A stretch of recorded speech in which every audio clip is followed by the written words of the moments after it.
Então, muito bom dia. Bem, podem ir abrindo em Efésios.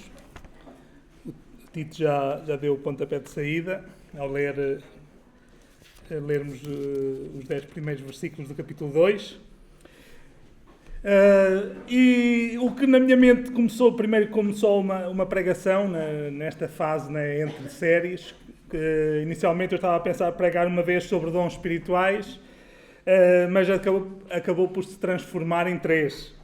Na primeira nós falámos sobre dons naturais, como nós devemos trazer tudo aquilo que são os nossos talentos, as nossas coisas, os nossos bens, o nosso dinheiro, tudo aquilo que temos, que o Senhor nos deu, como nós devemos trazer para contribuir para a edificação da Igreja. Na segunda, nós vimos mais particularmente os dons espirituais. Ou seja, que os dons espirituais são a capacitação que nos é concedida pelo Espírito Santo para nós participarmos na construção desta casa que é a Igreja. Ou seja, não nos aspectos materiais, que também são importantes, mas na edificação uns dos outros, e é uma capacitação espiritual. E hoje vamos focar-nos sobre a atitude no uso dos dons e no serviço, também mais em geral, a Deus na Igreja. E a ilustração, como nós vimos nas outras duas, como seguimos nas outras duas, a ilustração continua a ser a construção do tabernáculo, do templo. Nós partimos exatamente aquilo que aconteceu lá no Velho Testamento, ainda no deserto, com a construção do tabernáculo, como uma ilustração para aquilo que deve ser a Igreja hoje. O tabernáculo, o templo, a Igreja hoje, como verdadeiro tabernáculo, verdadeiro templo, ou seja, o local onde Deus habita com o seu povo, no seu povo e no meio do seu povo. E nós vimos, e hoje vamos continuar a ver, e hoje vai ser o primeiro ponto, que a vontade, o projeto e o propósito em relação à construção deste templo são de Deus. A construção deste templo parte de Deus. Vamos ver também que nós somos tantos trabalhadores, hoje nós como parte deste edifício somos tantos trabalhadores como a matéria-prima. E em terceiro lugar vamos ver como é que estas duas premissas, estas duas verdades devem pautar, devem guiar a nossa atitude ao servir, ao usar os dons e ao servir de outras formas na Igreja. Então, capítulo 2, versículos, vamos ler só 2 versículos, para já. Capítulo 2, versículos... 3, desculpem. Capítulo 2, versículos 20 a 22. Efésios 2, 20 a 22. E o primeiro ponto, então, nós vamos ver de quem é a vontade, o projeto e o propósito para a construção desta casa, deste templo. Então diz assim: edificados sobre o fundamento dos apóstolos e dos profetas, de que Jesus Cristo é a principal pedra de esquina, no qual todo o edifício bem ajustado cresce para templo santo no Senhor, no qual também vós juntamente sois edificados para a morada de Deus em Espírito. Então é Deus quem edifica. Nós percebemos, e nós já começámos a ver isso com os versículos que o Tito leu, que nós lemos com o Tito, melhor dizendo. Aqui Paulo não fala do que nós fazemos. Paulo está a falar daquilo que Deus faz. E Deus quis construir este templo, este local para habitar com o seu povo. Assim como na construção do tabernáculo e do templo, a ideia, o projeto parte de Deus. É Ele que decide. E não é só Ele que decide construir. É Ele que define o projeto, como é que o templo é. E nós, neste ponto vamos passar de muito leve, mas é interessante como nós aqui, só em Efésios, se nós fôssemos ler vários versículos, nós vemos que Cristo é o alicerce, porque é sobre Cristo o alicerce dos profetas e dos apóstolos e dos profetas, é a pregação acerca de Jesus Cristo, o Evangelho de Jesus Cristo. Jesus, então é o alicerce. Jesus é a pedra de esquina, como nós lemos, a pedra principal, aquela que dá a estrutura, que segura todas as outras, e Jesus é o telhado, diz que é a cabeça, ou seja, é a parte de cima. Jesus é tudo, é toda a estrutura, é toda a parte que dá estrutura ao edifício. E nós somos o quê? Nós, os crentes, os filhos de Deus, somos as paredes. Não sei, hoje não sei se já viram, hoje é fácil, que o método em muitas casas é esse. Constroem a estrutura toda, pilares, vigas, e depois assenta-se as paredes que vão fechar, não é? Nos prédios isso é mais normal, mas eu já tenho visto até em casas, em moradias. É assim a igreja. Jesus é o alicerce, é as vigas, é tudo que dá estrutura, e nós depois, digamos assim, as paredes são construídas, abraçadas por esta estrutura. E se Deus decidiu e definiu como é que seria construído, também Deus definiu o propósito, porque a ideia nasceu de um propósito de Deus, que é habitar no meio do seu povo. No seu povo, hoje em dia, não como no Velho Testamento, que Deus habitava no meio do seu povo apenas, mas Deus hoje na igreja habita no seu povo, individualmente em cada um dos seus filhos, e habita no meio do seu povo, no meio do conjunto do seu povo. É esse o propósito para a igreja no presente e no futuro. Não sei se se lembram de há uns tempos atrás, na sexta-feira na sexta-feira foi referida a outra pregação, mas nós vimos com o Samuel a habitação permanente, era assim o título, não era, Samuel? Própria permanente. Que fala desta construção que vai ser, que é eterna, a igreja, que vai habitar eternamente com Deus, e Deus habitando na sua igreja. Então, se o desejo, a vontade, o projeto e o propósito são de Deus, nós entramos, mas nós somos chamados aqui, podemos dizer como em tom coloquial, podemos dizer que somos chamados ao barulho. Somos postos aqui no meio, porque nós somos tanto os trabalhadores como a matéria-prima. É isso que nos diz um bocadinho mais à frente, no capítulo 4, dos versículos 11 ao 16. Então vamos ler 4:11. E ele mesmo, Jesus, está-se a referir a Jesus, e ele mesmo deu uns para apóstolos, e outros para profetas, e outros para evangelistas, e outros para pastores e doutores, querendo o aperfeiçoamento dos santos para a obra do ministério, para a edificação do corpo de Cristo, até que todos cheguemos à unidade da fé e ao conhecimento do Filho de Deus, a varão perfeito, à medida da estatura completa de Cristo. Para que não sejamos mais meninos inconstantes, levados em roda por todo o vento de doutrina, pelo engano dos homens que, com astúcia, enganam fraudulosamente.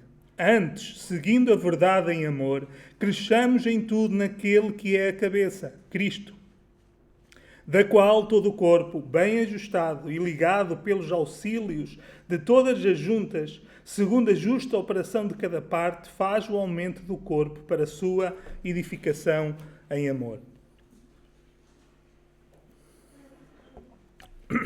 Nós somos tanto trabalhadores quanto matéria-prima. Deus dá-nos trabalho e dá-nos dons para o fazer. Mas, ao mesmo tempo, a ilustração que Paulo está aqui a usar é que nós também somos, ao mesmo tempo, os blocos que estão a ser colocados neste edifício. Nós somos aqueles... E as ilustrações são sempre... Nós não podemos estar a pegar em todos os pormenores, porque senão vamos desvirtuar o que são as ilustrações. Mas, e por isso, um bloco não pode ser ao mesmo tempo trabalhador, se nós fôssemos a levar à letra tudo, não é? Mas a ideia que Paulo está aqui a transmitir é esta. Que nós tanto somos aqueles que estão a participar na edificação, como somos aqueles que estão a ser edificados. Nós somos, aqui como nós vemos, Jesus deu dons, alguns dons especificamente, para quê? Para ajudar todos os santos a que cada um faça o seu trabalho nesta construção. Mas ou seja, ninguém está excluído, nem dos que trabalham, nem dos que estão a ser trabalhados. A ideia é todos trabalharem para todos serem aperfeiçoados. Então nós somos ao mesmo tempo estes trabalhadores e esta matéria-prima. Mas o que é interessante também e é importante nós, lembrem-se, nós estamos aqui para a intenção, o objetivo é nós entendermos qual deve ser a nossa atitude. E nós, obviamente, podíamos falar de muitos mais aspectos, mas é importante percebermos que nós somos trabalhadores que são pecadores. Decorre da última ideia que eu disse. Se nós tanto estamos a trabalhar como a ser trabalhados, é porque ainda não somos perfeitos.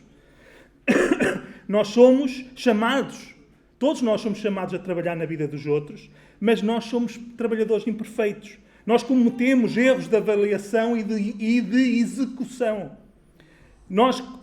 E vamos recorrer à ilustração. Imaginem que qualquer um de nós, há um ou outro que poderá ter alguma experiência na área da construção, já assentou blocos, ou outra coisa, ou tijolos, ou outra coisa qualquer. Mas imaginem o que é, ou aqueles que já têm experiência, imaginem a primeira vez que foram chamados a assentar ou a fazer qualquer trabalho na construção. No início, se fosse eu ia demorar 5 minutos a pôr um bloco, para ver se deixava aquilo direito. Quando nós temos noção das nossas limitações, das nossas fraquezas, nós somos muito mais cuidadosos. E por isso é que nós precisamos de reconhecer estas limitações que nós temos. Nós somos trabalhadores, somos chamados a trabalhar nesta obra, nesta construção, mas nós não nos podemos esquecer que nós somos trabalhadores imperfeitos, pecadores, que ainda pecamos e cometemos erros, mesmo quando estamos a tentar ajudar. Erros de avaliação muitas vezes e erros de execução também outras vezes, ou ao mesmo tempo. E para dificultar ainda mais as coisas, não só os trabalhadores são imperfeitos, como a matéria-prima é imperfeita. Os blocos que estão a ser colocados nos sítios também estão todos tortinhos. Também é difícil de deixar uma parede direita. Então, nós somos chamados a trabalhar nos outros e os outros também são pecadores. Então, temos os trabalhadores imperfeitos e temos a matéria-prima imperfeita. Ou seja, nós temos que contar que os nossos irmãos são pecadores. Que não só eles vão pecar, vão acontecer situações em que vai ser preciso intervenção.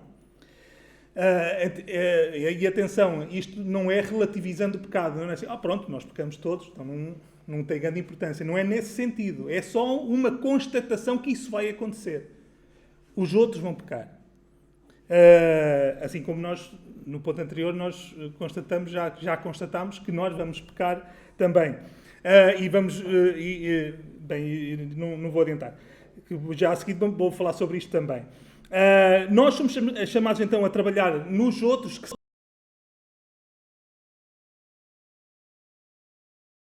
mas que ainda mais nós temos que estar cientes que o natural é que quando pecarem e nós tentarmos ajudar de alguma maneira, o mais normal é que eles os outros resistam à ajuda. Porque essa é a nossa tendência. Ninguém gosta de ser chamado à responsabilidade de ouvir dizer, olha, se calhar aqui estás a errar, ou estás a pecar, ou não devias ter feito isto, ou devias fazer isto de outra maneira.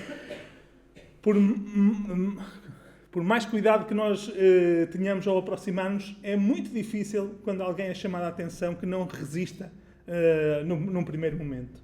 Então, isto é algo que nós também nos devemos lembrar. Mas nós não somos chamados só a trabalhar na vida dos outros. Nós somos chamados também, aqui o texto mostra-nos que nós também somos chamados a deixar que trabalhem em nós. Porque se o objetivo é que todos sejamos aperfeiçoados, se nós trabalhamos nos outros, os outros também têm que trabalhar em nós. E nós somos pecadores, como eu estava a dizer há pouco. Nós também vamos pecar. Também temos que nos lembrar disso. E nós também vamos resistir quando nos tentarem ajudar. Também é a nossa... não é só a tendência dos outros, é a nossa própria tendência também. Então, temos que lembrar que neste projeto que é de Deus, que é a construção de uma casa para Ele habitar, nós somos tanto trabalhadores como matéria-prima, e nós como trabalhadores somos trabalhadores imperfeitos. Os outros como matéria-prima são matéria-prima imperfeita, e nós como matéria-prima somos matéria-prima imperfeita. E é por isso que chegamos ao terceiro ponto, a atitude que é requerida, aquela que Paulo está aqui a ensinar que nós devemos ter, que Deus quer que nós tenhamos ao trabalharmos nesta obra, nesta edificação. E a ideia está no versículo 15, mais em concreto. Diz-nos assim: antes, seguindo a verdade em amor, cresçamos em tudo naquele que é a cabeça, Cristo. Em primeiro lugar, verdade. Fala aqui da verdade e em amor. Mas, em primeiro lugar, vermos a verdade. E a verdade não é o ponto principal da pregação de hoje, mas que também é importante. Esta ideia que Deus é quem decidiu, é quem constrói, é quem tem o projeto, e é para que Deus habite nesta casa. Esta verdade que é necessário existir deve levar-nos ao temor. A casa é dele, não é nossa. Porque a nossa tendência muitas vezes, sem darmos conta, não é nós ajudarmos os outros a serem edificados conforme o projeto de Deus. A nossa tendência é nós querermos formatar os outros segundo aquilo que nós achamos, segundo aquilo que nós consideramos que é importante. É fácil nós cairmos nisso, é muito fácil nós ficarmos irritados com os outros, não porque eles estão a falhar em relação à verdade, mas porque eles não estão a fazer aquilo que nós achávamos que deviam fazer, aquilo que nós esperávamos que eles fizessem.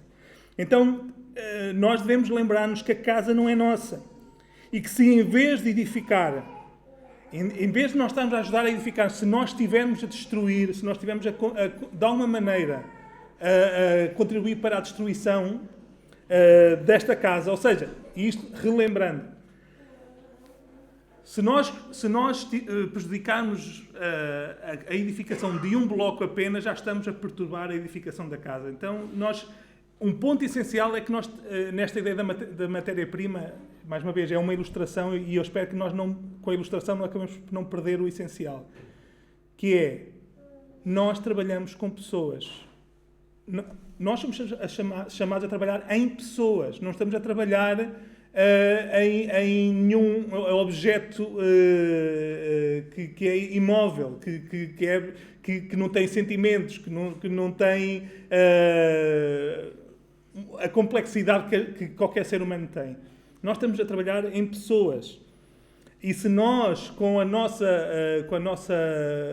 descuido, com os nossos erros, nós estivermos a destruir esta edificação, mesmo que seja apenas num bloco desta edificação, nós vamos ser chamados à responsabilidade. É aquilo que Paulo, nós não vamos abrir, mas é aquilo que ele diz em 1 Coríntios, capítulo 3, versículo 17. Exato, quando Deus diz que a igreja é a casa, é o templo do Espírito Santo. E quem destruir este templo, que é do Espírito Santo, Deus o destruirá. Ou seja, o temor é algo que nós precisamos de ter ao lembrarmos que nós não estamos a participar, a trabalhar numa construção humana. Não é uma instituição humana que nós estamos a lidar. A Igreja de Pardelhó não é nossa. Não é minha, não é tua. A Igreja de Pardelhó, assim como a Igreja Universal, é de Deus. E por isso é necessário que nós construamos segundo o projeto de Deus.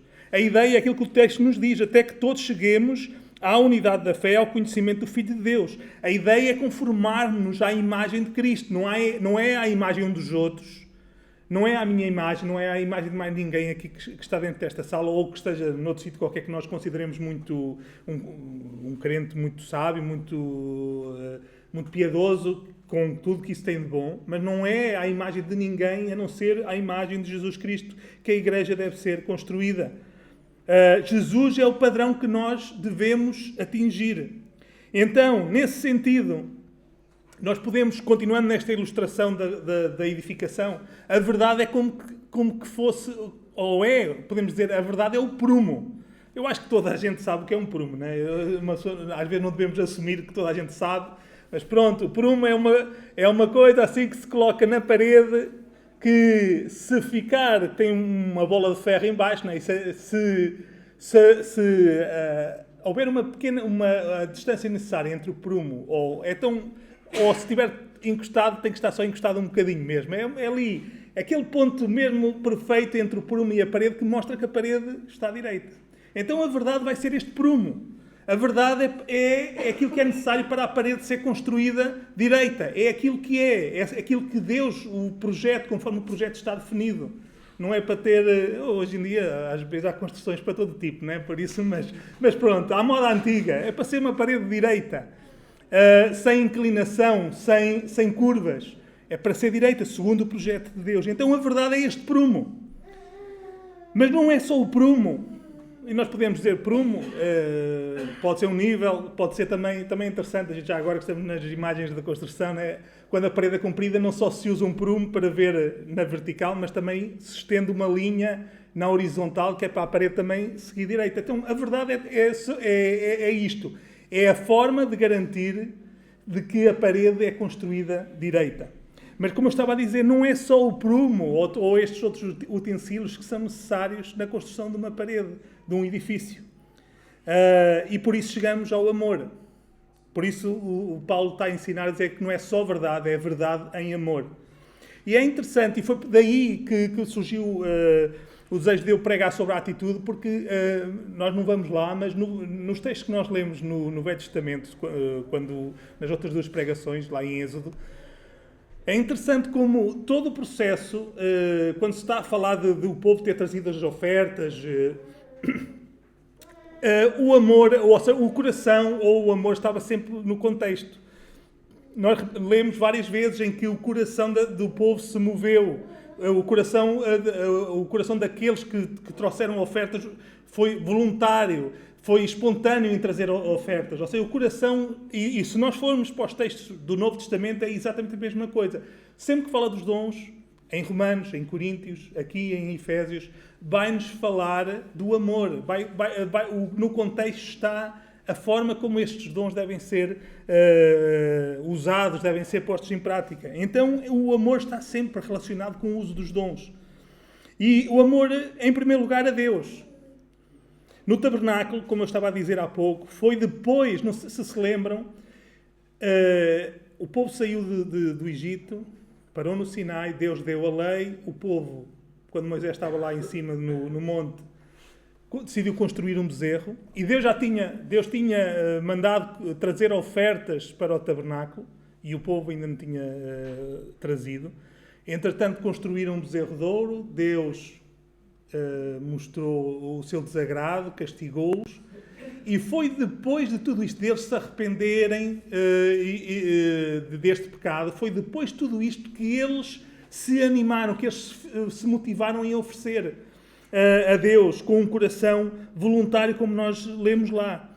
Ou seja, o que nós vemos é que um coração contrito torna-se um coração voluntário, um coração que identifica, que reconhece o seu pecado, que vê e que experimenta o perdão de Deus, torna-se um coração voluntário. Ou seja, se nós amamos a Deus, em resposta ao tanto que Ele nos amou em Cristo, como nós lemos hoje. Então Deus, se nós quando éramos mortos em nossas ofensas e pecados, se Ele, quando nós éramos inimigos, Ele nos comprou, Ele nos perdoou, Ele nos se justificou, Ele nos salvou, Ele nos deu vida. Então, se nós reconhecemos isto, então nós vamos querer dar de nós mesmos, daquilo que nós temos, daquilo que nós somos, para podermos contribuir para a construção desta casa, deste edifício que é para Deus. E vamos querer construir exatamente como Deus quer que seja a sua casa. Como nós faríamos com qualquer pessoa se nós gostamos de alguém, e alguém nos pedir ajuda para ir construir, se calhar há aí algumas pessoas que até agradeceriam ajuda para construir agora a casa. Se alguém nos pedir, eu acho que nenhum de nós ia para lá e dizer, olha, faz aqui isto, aqui que eu gostava que fosse assim. Nós vamos fazer exatamente o contrário. Ou seja, se nós amamos a Deus, em primeiro lugar devemos amar a Deus por tudo aquilo que Deus nos fez, porque Ele nos amou primeiro. Então, essa deve ser uma motivação para nós participarmos na edificação do seu templo, da sua casa, assim como Ele deseja que ela seja. Ficou um bocadinho como Deus deseja que seja a sua casa. Mas não só o amor a Deus, não é só o amor a Deus que nós somos chamados a ter, é também aos irmãos. Se nós sabemos que somos trabalhadores imperfeitos, a trabalhar em matéria-prima imperfeita e frágil, então temos de ser cuidadosos, como já dissemos. E aqui vem a outra parte da ilustração que é útil para nós percebermos esta frase, seguir a verdade em amor, ou como outras traduções dizem, falando a verdade em amor. Portanto, são as duas ideias que estão certas. Não é falando só a verdade, é falando a verdade em amor, ou seguindo a verdade em amor. Então, se a verdade é o prumo que é necessário para construir, mas se nós sabemos que temos matéria-prima frágil, vamos voltar aqui à construção, tentar visualizar. Por exemplo, este aqui não é, a dimensão é pequena aqui da tijoleira, dos azulejos, mas alguém já viu alguém a construir, a assentar tijoleira ou mosaicos na parede com um martelo de ferro? Eventualmente há artistas que com um martelo de ferro, mas com o cabo de madeira. Aí, pronto, mas já são aqueles... Mas ninguém, no seu juízo perfeito, vai assentar tijoleira, ou mosaico, ou o nome que queiram dar, com um martelo de ferro. Usa-se um maço de borracha. Então, se a verdade é o prumo, o amor é um maço de borracha. É preciso que o mosaico, a tijoleira, fique de nível de prumo, fique direitinha com o resto da parede. Mas ninguém vai usar na construção um martelo de ferro. E é o que muitas vezes nós temos tendência de usar quando falamos, quando tentamos ajudar alguém. E daí vem o título da nossa pregação de hoje. A nossa atitude muitas vezes é ou vai ou racha. Tem que ir ali para a parede. Então vai de qualquer maneira. Se está a demorar muito, é porque tem que se bater com mais força. Então, se a verdade é o prumo, o amor é o maço de borracha. É para ir. É para ficar de prumo. Não é para deixar tudo torto. O objetivo é que as coisas fiquem direitas. Que os blocos sejam edificados harmoniosamente, todos a mostrar uma parede bonita. Mas é para ir com cuidado, com paciência, para que não se parta, para que não se prejudique, para que não se destrua em vez de construir. E então, por isso, diz-nos aqui que a verdade deve ser seguida ou falada em amor. Porque não há verdade sem amor, na realidade não há verdade sem amor, nem amor sem verdade. Porque verdade sem amor é legalismo. Se nós insistirmos na verdade, não, as coisas têm que ser assim, mas sem amor é simplesmente vamos estar a impor as nossas regras, aquilo que deve ser, mas torna-se legalismo. Ou seja, é um mosaico, é uma tijoleira muito direitinha, mas toda partida aos bocados. Está tudo direito. Ficou ali tudo direito, mas ficou tudo partido aos bocados. Mas, ao mesmo tempo, amor sem verdade é relativismo, é desvio. É um mosaico todo inteirinho. O mosaico em si está inteirinho. Só que está completamente fora do prumo ou do nível. Está completamente a destoar do que deve ser a parede. E por isso, vai ou racha? Era a pergunta, porque o título da pregação é um ponto de interrogação. Vai ou racha? Não é ou vai ou racha. Porque parece que não, mas faz diferença. O ditado é ou vai ou racha. É dizer, olha, de uma maneira ou de outra a gente tem que conseguir fazer isto. Por isso, se partiu, mas temos que fazer. O objetivo não é esse. O objetivo, e daí a pergunta, é para ir ou é para rachar? A ideia é vai sem rachar. É isso que o texto nos está aqui a ensinar. A ilustração de Paulo é para que haja verdade, mas com amor, com cuidado. E então, caminhando para a conclusão. Ainda na semana passada, se todos estão lembrados, e eu espero que já tenham feito a ligação, se não é porque eu falhei como pregador, nós ouvimos o desafio, sê tu uma bênção. Nós fomos desafiados mais do que a buscar a bênção, que é bom, como nós já ouvimos. Nós fomos desafiados a ser uma bênção. E a igreja é uma das áreas onde isso deve acontecer. Obviamente nós fomos desafiados para ser uma bênção em toda a nossa vida, quer ser na família, no trabalho, em tudo que é a nossa vida. E em certa medida também podemos dizer que a igreja acaba por estar presente, ou melhor, por se misturar, porque nós nós não deixamos de ser igreja quando estamos no trabalho, e por isso, até nesse sentido, e nós já vamos tocar nesse ponto ainda, até em relação aos descrentes, nós estamos a contribuir para a edificação da igreja. Então, mas nós fomos desafiados a ser uma bênção. E os dons, o uso dos dons, todo o serviço na igreja deve seguir esta ideia. Ou seja, nós não combinámos, o Miguel, nem eu só depois de o ouvir é que pensei, porque eu já contava a dar esta pregação, mas a verdade é que é uma continuação, digamos assim. Hoje também é uma continuação daquilo que ouvimos no domingo passado. Mas antes de avançarmos para algumas aplicações mais práticas para nós, para a igreja, eu gostava só de referir isto que acabei por tocar agora há pouco. É que há duas maneiras da igreja ser edificada. Podemos dizer assim. Uma é pelo crescimento dos blocos que já estão, né? Daqueles que já estão colocados. Mas há outra. A igreja edifica-se também pelo acrescento de outros blocos. Então não podia deixar também de lembrar isto e de falar para aqueles que ainda não fazem parte desta construção.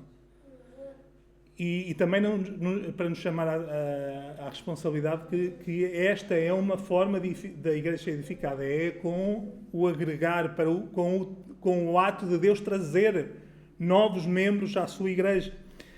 E então, aqueles que não estão ainda, que ainda não são blocos, ainda há tempo.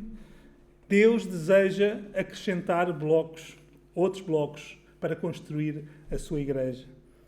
E por isso tu és chamado a reconhecer a tua necessidade, como lemos ainda hoje. Todos nós, os que já têm a vida e aqueles que estão ainda mortos, todos nós estávamos mortos em delitos e pecados. Por isso Deus estende a possibilidade de quem está morto deixar de o estar. Em Cristo é possível tu passares a fazer parte desta construção, deste templo, de Deus habitar em ti, a bênção maior que nós poderíamos sonhar. Mas, pensando em alguns aspectos mais práticos, para nós como povo de Deus, como já há blocos que já estão colocados na parede, digamos assim. Parece que o que eu vou dizer vai estar a contradizer o que nós tivemos a ver, mas não é. Nem só de dons vive a igreja. Isso é uma coisa interessante que eu acho que nunca tinha pensado em concreto sobre isto. Porque nós às vezes acabamos por confundir um pouco, como se nós só pudéssemos trabalhar, ou seja, só se faz coisas se tiver dons espirituais, e por isso, ou se não temos nenhum dom, então não temos nada para fazer na igreja. Não é verdade. Os dons são qualificações espirituais concedidas por Deus para fazer coisas específicas. Mas isso não quer dizer que tudo o que é feito seja feito porque Deus deu um dom espiritual. Por exemplo, nós temos exemplos que são repetidos muitas vezes, algumas vezes. Nem todos temos o dom de evangelismo. No entanto, somos todos chamados a evangelizar. Nem todos temos o dom da hospitalidade. É um dom espiritual também, a hospitalidade. Mas todos somos chamados a exercer a hospitalidade. E nós podíamos continuar. Nem todos temos o dom de exortar, mas todos somos chamados a exortar-nos uns aos outros. E por aí fora. Ou seja, nem tudo, a igreja não se edifica só com o uso de dons. Os dons são uma qualificação, são uma capacitação específica, especial, dada por Deus. É alguém que no fundo, que isso sobressai naquela área. Quando tu tens um dom, tu não só tens a responsabilidade, como todos os crentes têm, de fazer alguma coisa, mas tens uma aptidão, não é natural, é uma aptidão sobrenatural, porque é um dom espiritual, para que tu faças essa função. Ou seja, mas aqui o ponto que eu quero lembrar é que não é só... Se tu não tens nenhum dom, ou achas que não tens, não identificas, isso não quer dizer que é para estares parado. Identifica necessidades e vê como podes ajudar. seja na igreja como mais assim, de uma forma mais geral, seja com alguém em particular, que eu acho que é até a forma mais fácil. Identifica necessidades, vê quem precisa, ou aquilo que é preciso ser feito, e tenta ajudar. Sabes? E se isso acontecer, tu arriscas-te a que Deus te conceda os dons necessários para tu fazer esse trabalho. Pode acontecer. Porque os dons nós não recebemos automaticamente no momento da conversão. Nós recebemos o Espírito Santo. Mas os dons não recebemos necessariamente quando nós nos convertemos, quando Deus nos salva. Há dons que nós podemos descobrir, Deus pode nos conceder mais tarde, porque os dons são dádivas de Deus aos seus filhos para que eles possam participar, tenham capacidade de fazerem coisas dentro da igreja, nesta edificação. Ou seja, por isso, tu podes não identificar hoje, mas começa a trabalhar, começa a fazer coisas e provavelmente tu vais identificar dons que Deus te deu. E eu vou dar alguns exemplos de dons que tu podes procurar. E já deixando já o aviso que é ligeiramente irónico. Por exemplo, tu podes desenvolver o dom de telefonar e mandar mensagens do WhatsApp. É um dom que todos nós podemos desenvolver. Não é, atenção, é sempre bom fazer a ressalva. Não é dom de murmurar ou coscovilhar. Não é isso que é a ideia. Não é a ideia de nós, sabes o que aconteceu? Não é nesse sentido, obviamente. Que é um risco que sempre que nós temos conversas, é um risco e nós temos que ter cuidado para não cairmos nisso, nem deixar que os outros caiam. Aí está. Temos que nos edificar uns aos outros neste sentido.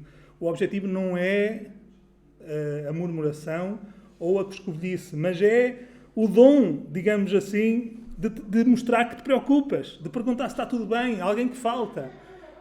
Há pessoas que estão um bocadinho, nós queremos, não é com intenção, mas há pessoas que estão um bocadinho na margem, porque não falam com toda a gente, há pessoas, se calhar, que nós não reparamos que faltam 2, 3 domingos seguidos. E isso muitas vezes pode não querer dizer nada, mas muitas vezes quer dizer muito.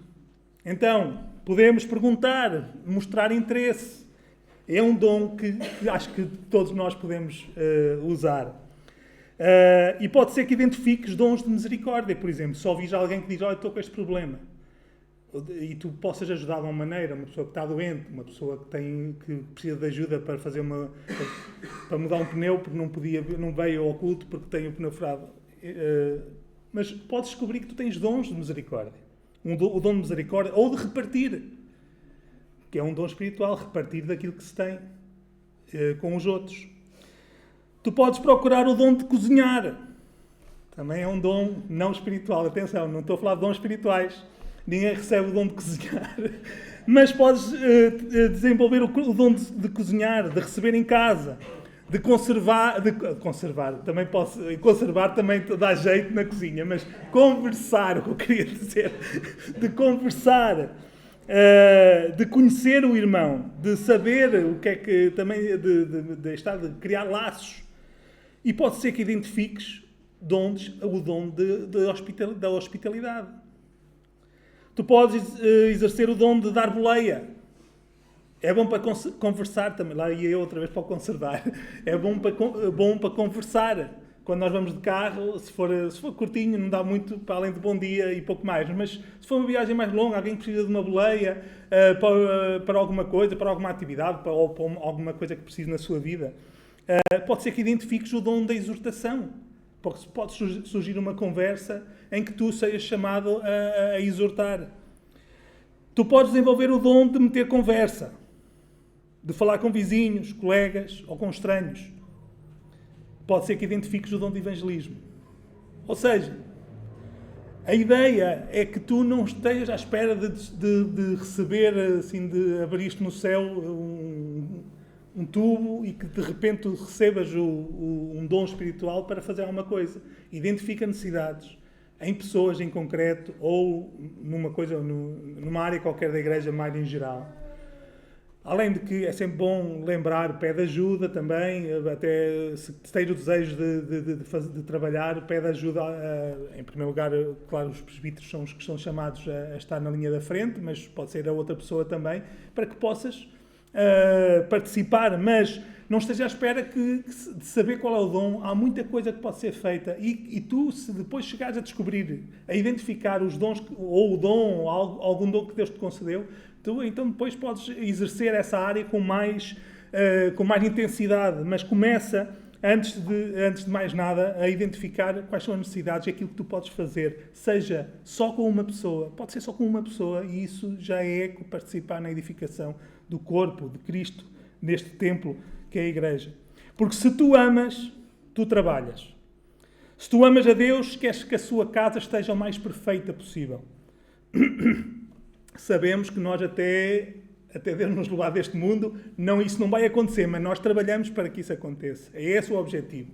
Para digamos assim, entre aspas, dar o menos trabalho a Deus, quando naquele momento Ele consumar toda a redenção e tudo aquilo que está torto se endireitar.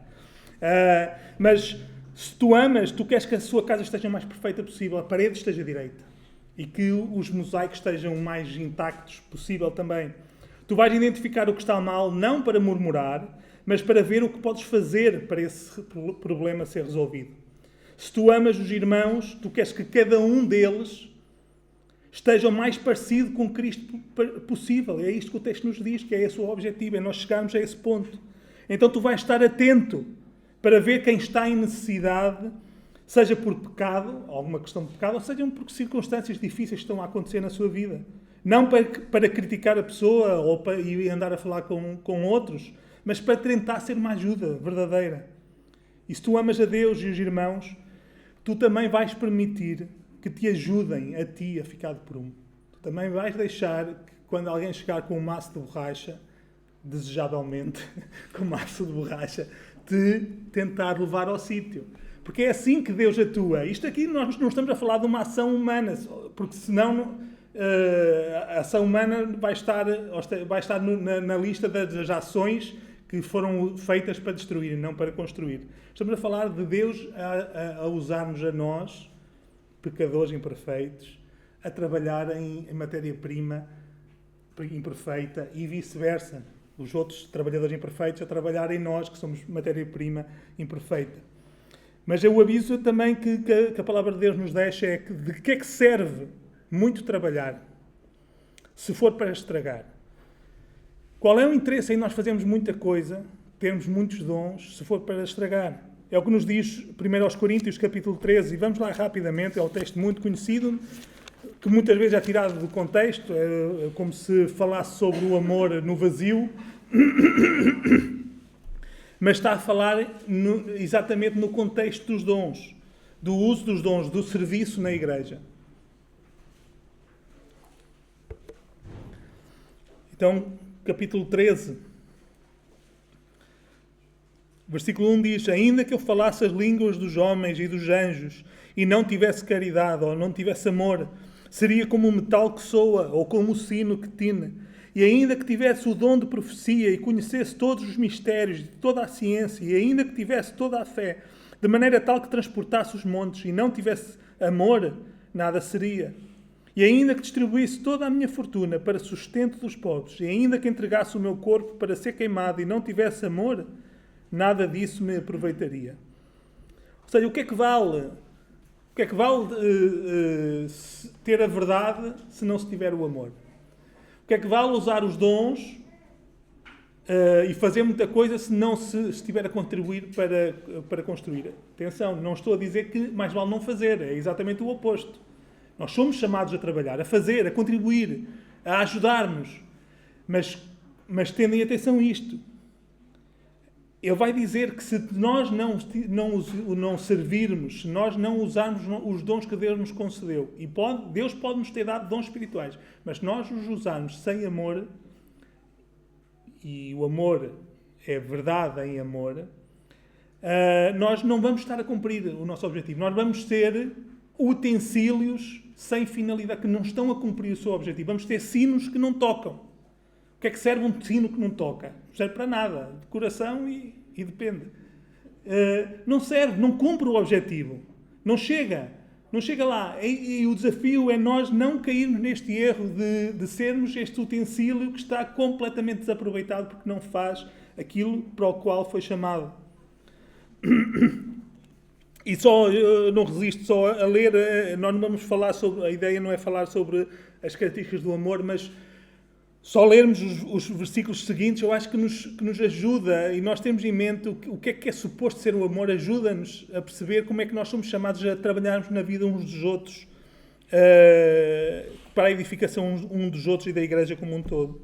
O amor é sofredor, é benigno, o amor não é invejoso, não trata com leviandade, não se ensoberbece, não se porta com indecência, não busca os seus interesses, não se irrita, não suspeita mal, não folga com a injustiça, mas folga com a verdade. Tudo sofre, tudo crê, tudo espera, tudo suporta.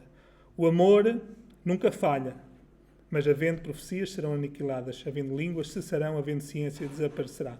E vamos ficar por aqui. É para ir ou é para rachar? É para ir. É para ir com verdade e com amor. É para ir e não é para rachar. É este o objetivo. É para ir mesmo. É para nós sermos todos conformados à imagem de Jesus. Até chegarmos àquele ponto. É para a parede crescer. É para a parede crescer direita. Mas é para que os blocos, os mosaicos, estejam também eles intactos, completos. Até que cheguemos todos a ser como o nosso Senhor e Salvador Jesus Cristo. É este o objetivo. Que nós possamos trazer tudo aquilo que nós temos, que nós somos, aquilo que Deus nos dá, seja natural, seja espiritual, seja dons naturais, seja dons espirituais, e que possamos usar com esta atitude para que todos nós sejamos edificados, os outros e nós próprios, e uns ajudando-nos uns aos outros, sendo usados por Deus para que a sua igreja cresça, seja edificada e para que nós todos possamos cada vez mais ser à semelhança de Jesus Cristo, o Filho de Deus. Vamos orar.